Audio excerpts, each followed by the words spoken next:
大家好，欢迎收看生活小猫闪姐。每天做菜的时候，我们都会用到菜板，但是你家的菜板认真的清洁过吗？今天分享大家正确清洁菜板的方法，赶紧跟视频一起来了解一下吧。说到菜板，那是我们每天都会用到的，但是使用久了，上面就会有难清理的污垢，特别是菜板缝隙处会有很多的残留污渍，只是用清水冲洗根本洗不干净。那今天分享大家正确清洁菜板。首先，我们将清洁的菜板直接放在洗碗池内，然后撒上小苏打。小苏打属于碱性，它可以有效去除污渍。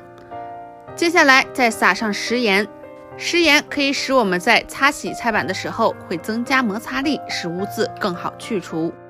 最后倒上点白醋，白醋是可以消除菜板上的异味，并且可以软化污垢。最后我们准备一个海绵擦去直接刷菜板，反复这样擦拭可以有效将这个缝隙处的污渍擦拭下来。相信不少朋友都有一个误区，就是认为菜板直接用清水冲冲或者是用洗洁精清洗就可以了，但是这是错误的方法。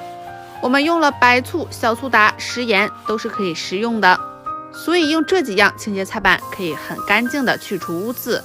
清洗后的菜板，我们再用流动水将上面残留的东西冲洗掉，而且建议大家1星期这样清洗一次，可以防止菜板发霉生菌。清洗后的菜板我们直接晾干，平时建议大家菜板我们一定要两面都进行清洗，否则呢很容易导致菜板变形。清洗后的菜板要及时晾干，防止它发霉哦。好了，今天的视频就到这里，这个清洁菜板的方法大家学会了吗？看完视频赶紧分享给朋友和家人，让更多人知道。我们下期再见。